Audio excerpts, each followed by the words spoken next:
अस्सलाम वालेकुम ट्रेडर्स, कैसे हैं आप लोग? उम्मीद करता हूँ आप लोग ठीक होंगे। अच्छा, आज की इस वीडियो में हम फंडामेंटल एनालिसिस के ऊपर बात करेंगे कि जब भी आप किसी मार्केट को स्टडी करना चाहते हैं तो वो सिर्फ चार्ट से नहीं होती, उसके लिए आपको फंडामेंटल न्यूज़ भी देखनी होती है। वो कहाँ से हम रीड करते हैं, कैसी रीड करते हैं और आने वाली वीक में हम क्या-क्या चीज़ें देखने को मिलती हैं, किस तरीके से हमने उसको इम्प्लीमेंट करना है, किस तरीके से उससे फ़ायदा उठाना है, ये सारी चीज़ें जो है ना आप लोगों के साथ आज की इस वीडियो में हम डिस्कस करेंगे। पहले हम जाएँगे इन्वेस्टिंग.com के ऊपर और उसमें इकोनॉमिक कैलेंडर के ऊपर आएँगे।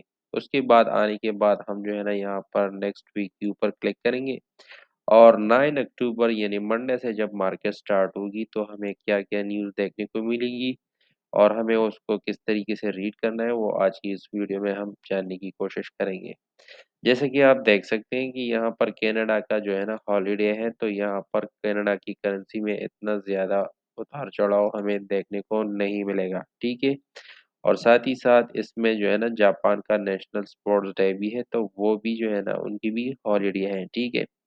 इसके बाद अगर हम आ जाएँ तो ट्यूसडे यानी 10 अक्टूबर को हमारे पास कोई भी इतना ख़ास किस्म का जो है ना न्यूज़ नहीं है क्योंकि ये सारे जो है ना 2 स्टार्स वाले हैं, तो इसमें इतना हाई इम्पैक्ट हमें देखने को नहीं मिल रहा।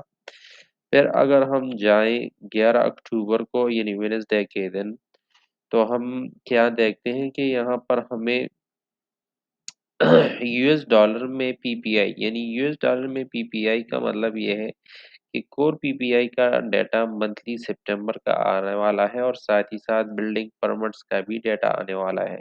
तो जब ये डेटा आएगा तो इससे मार्केट में बहुत तेज़ी देखने को मिल सकती है और साथ ही साथ इसमें जो है ना एफओएमसी मीटिंग मिनट्स भी आ रही है जो कि मार्केट को बहुत ज़्यादा यानी तकरीबन 100 से लेकर 200 पिप्स तक ये मार्केट को हिलाकर रख दे सकती है।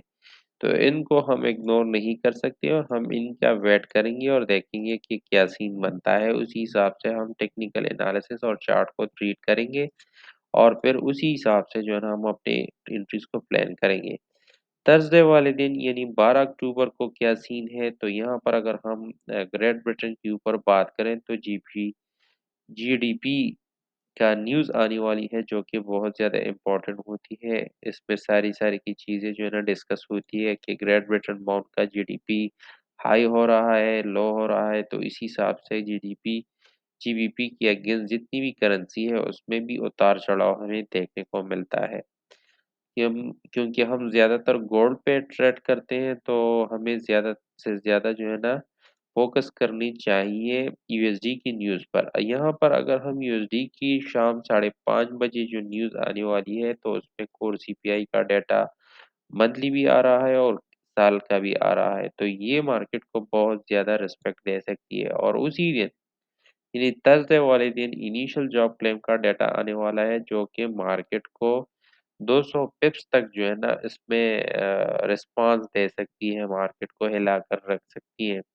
और साथ ही साथ क्रूड ऑयल की जो ऊपर जो है ना इसमें भी डेटा आने वाला है। तो ये बहुत ज़्यादा इम्पोर्टेंट डेटाज़ है, थर्सडे वाले दिन हमारे लिए बहुत ज़्यादा इम्पोर्टेंट और वोलेटाइल रहेगा। फ्राइडे वाले दिन फिर उससे भी ज़्यादा इम्पोर्टेंट है क्योंकि अगर आप यहाँ पर देख लें 13 अक्टूबर को, तो यहाँ पर चाइना को भी हमें रीड करना चाहिए क्योंकि हम गोल्ड में ज़्यादातर ट्रेड करते हैं, तो गोल्ड का सबसे ज़्यादा कंज़्यूमर कंट्री जो है, वो चाइना है क्योंकि चाइना का प्रोडक्शन बहुत ज़्यादा होती है। तो इसी हिसाब से अगर हम उसकी इम्पोर्ट और एक्सपोर्ट दोनों को देखेंगे कि एक्सपोर्ट कितनी हुई है और इम्पोर्ट कितनी हुई है, तो इसी हिसाब से अगर हम उसका सीपीआई का डेटा भी आने वाला है, साल का भी आने वाला है और मंथ का भी आने वाला है। अगर ये पॉजिटिव आता है तो इसका मतलब ये है कि गोल्ड की डिमांड में इजाफा होगा।